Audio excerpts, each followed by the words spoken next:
Hello, Algebra 2. Let's go over our samples in preparation for a 9.2b quiz.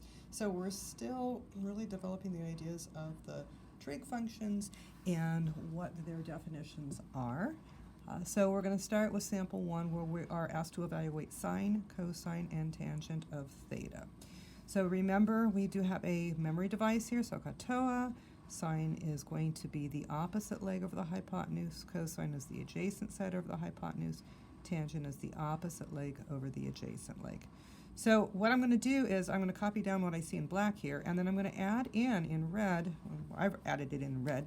You don't have to color code this. I've added in that in relation to theta, what are the labels for each of these triangle sides so that we can easily identify our trig functions. So the leg that's next to the angle theta, that's really close to it, that's the side labeled 40, so I'm going to call that the adjacent side.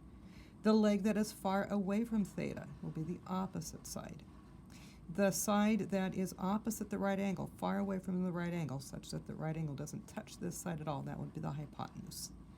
Okay, once we have everything labeled up, then we're going to pull the information off of our triangle to evaluate sine, cosine, and tangent. Sine is the opposite leg over the hypotenuse. So we pick off 9 for the opposite leg, 41 for the hypotenuse. As long as this fraction is fully reduced and in simplest radical form, we're done. And in this case, we're done. Cosine of theta, the adjacent side is 40. The hypotenuse side is 41, so 40 over 41. And again, we check to make sure we are in simplest radical form, and we are. Tangent of theta.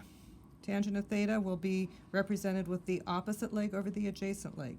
Opposite over adjacent, 9 over 40. 9 over 40 is fully reduced, simplest radical form, so we're done. If there are radicals, that's fine, as long as there are no radicals in the denominator. If there are, you'll need to remove them. And if any radicals have a perfect square lurking inside of it, you will need to take that perfect square out. All fractions that can be reduced must be reduced. So if you have a fraction like 5/10, you would need to reduce it to 1/2.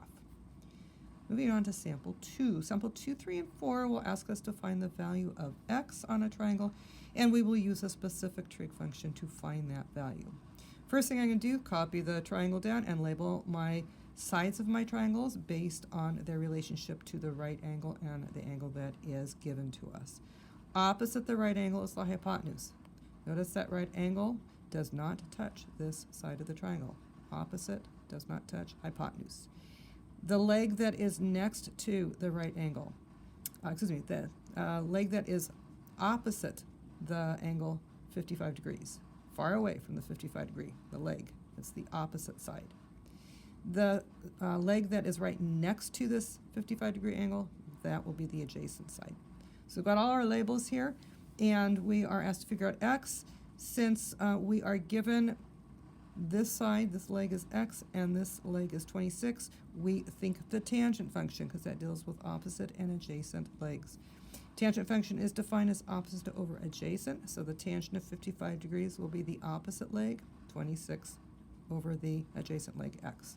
And then we solve for x. In this case, since x is in the denominator, we're going to use cross products to get it out of the denominator. There is a 1 underneath this tangent of 55 degrees. Therefore, x times the tangent of 55 degrees must be equal to 1 times 26, and 1 times 26 is 26.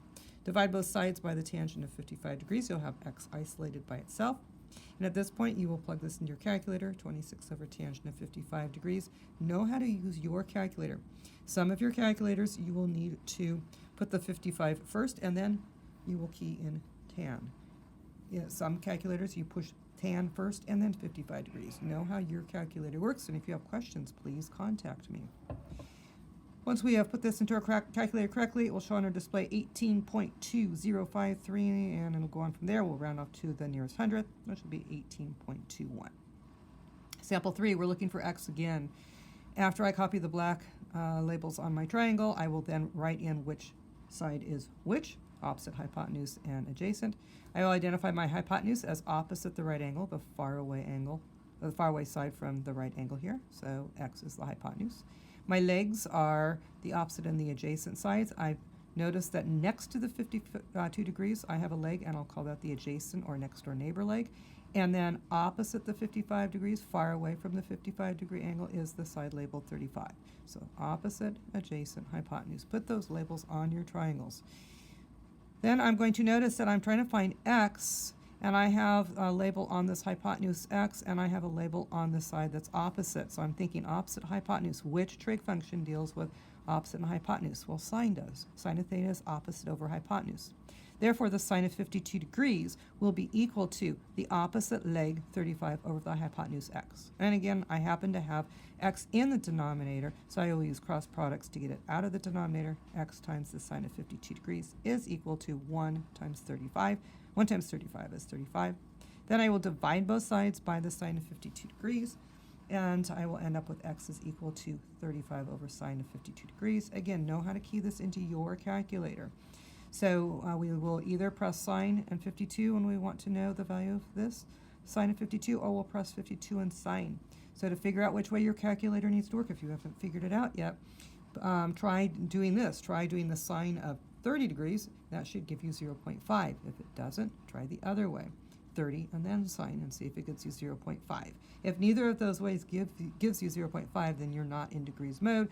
Contact me so I can get you into that degrees mode, and you can be getting correct answers to your trig functions. All right, so now we know how to use our calculator, presumably. So 35 divided by the sine of 52 degrees. On your display, you'll see this and some other numbers that continue on, round off to the nearest hundredth, and that's 44.42. Sample 4, our last sample. We're looking for x once again, and to find x here, we're going to label all the sides of our triangle so we can figure out which trig function we need. So opposite the right angle, far away from that right angle, the side that doesn't touch that right angle, well, that's the hypotenuse, it's 75. The leg that is right next to this 72 degrees, that's our adjacent side. And the leg that is far away from our 72 degrees, that's the opposite side. So I'm noticing that I have adjacent and hypotenuse with labels, so I'm thinking cosine. Cosine is adjacent over hypotenuse. So then I can write the cosine of the 72 degrees as the adjacent leg, x, that's this, over the hypotenuse, which is 75. This time my x is in the numerator. So I'm going to multiply both sides by 75 to get 75 pulled away from that x, and that would give me x is equal to 75 times cosine of 72 degrees. Now it's calculator time. You plug this all into your calculator, and you should see x is equal to 23.1762. It will go on, round off to the nearest hundredth, and you have x is equal to 23.18. All right, now it's time for you to move on to your quiz, making sure you're referring back to this to really make sure that this trig information is solid in your brain. We will be using this as the basis for all of our other work in this chapter, so we need to really have this quiz information nailed down. If you have any questions, please contact me. I'll be happy to make sure that we go over this until you understand it. All right, we'll see you next time.